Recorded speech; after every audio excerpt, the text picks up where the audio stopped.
Live from Rockford, you're watching a WIFR Fastcast.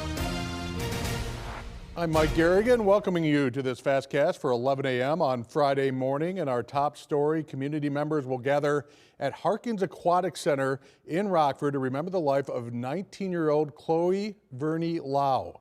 Investigators say the teen was killed in a suspected drunk driving crash on Spring Creek near Olson Road last week.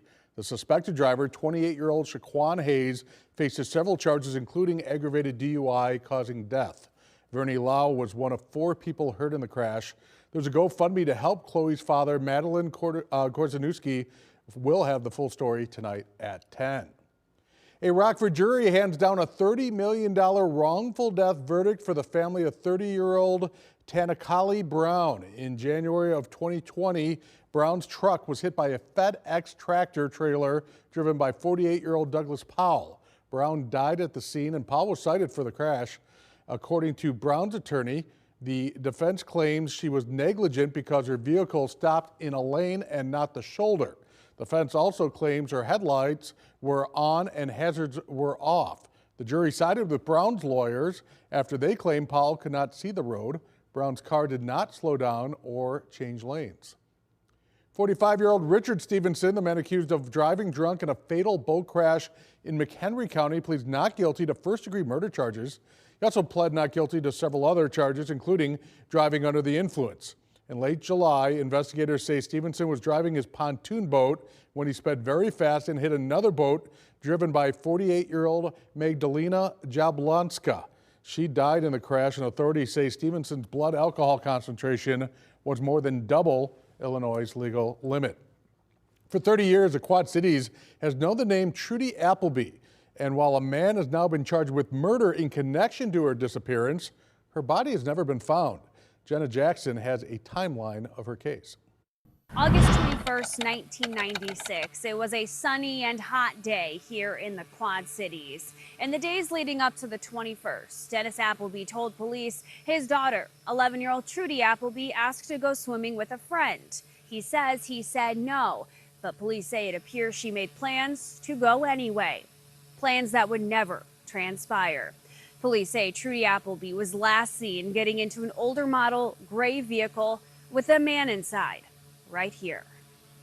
We don't know anything more now than we know the day after she disappeared.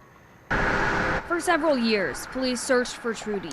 New information led investigators to an area in the Rock River near Kelowna in 2012, but police were unsuccessful.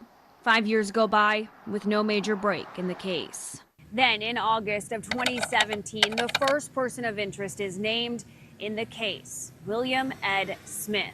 Police say he had access to a vehicle similar to the one described as picking up Trudy the day she disappeared. When police announced Smith's name, he had already been dead for nearly 3 years. In July of 2018, police put up billboards with the message, "You know something, it's time to say something," in East Moline at 19th Street and 5th Avenue and Highway 5 near Barstow Road. On August 19th, 2020, the next break in the case, police name 2 more persons of interest, David Whipple and Jamison Fisher. Whipple died in 2022. Years go by before the next major update in the case. And while investigators would search several properties over the last 30 years, they've been unsuccessful. Then on August 13, 2025, a Henry County jury indicts Jamison Fisher on 3 counts of first-degree murder and 1 count of concealment of a homicidal death. Moline police, alongside the Henry County and Rock Island County state's attorneys, announced the charges in a press conference the following day, saying Fisher kidnapped and killed Trudy Appleby over a drug debt owed to Fisher by her father, Dennis.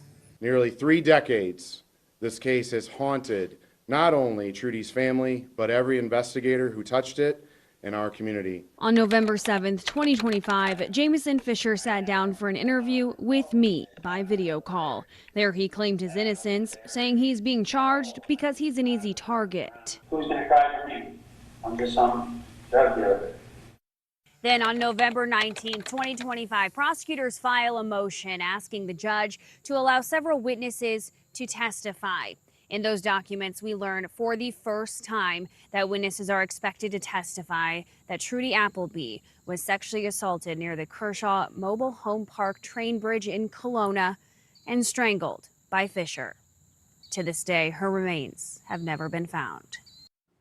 All right, now let's take a look at our forecast as we look at severe risk going on right now. Why don't we click and see if we can find the 7-day here. There is some rains as we move on throughout, for sure, as we look at the hour and by hour timecast. Will it affect Friday night football and the football frenzy? We'll find out. Here's the 7-day forecast. 79 for a high today, but there is that rain chance. Shouldn't end any games. Bring an umbrella if you're watching the football games outside. So they'll be scattered, they'll be isolated, but they'll come and go pretty fast. Again, 79 for a high, then high 70s the rest of the way through Tuesday. We hit 80 on Wednesday, and then Thursday we have 79 for a high, mostly sunny times after tonight. The U.S. News and World Report looked at more than 27,000 public high schools across the nation, and several state line schools are on the list. Hononegah is the highest ranked school among Illinois from the state line at number 56. The second highest school in the local area is Galena High School. They rank 110. Harlem is third at 166. Schools are looked at by performance on state required tests, graduation rates, and college readiness. We have a full list of all state line schools on our website. That's at rockfordnewsfirst.com.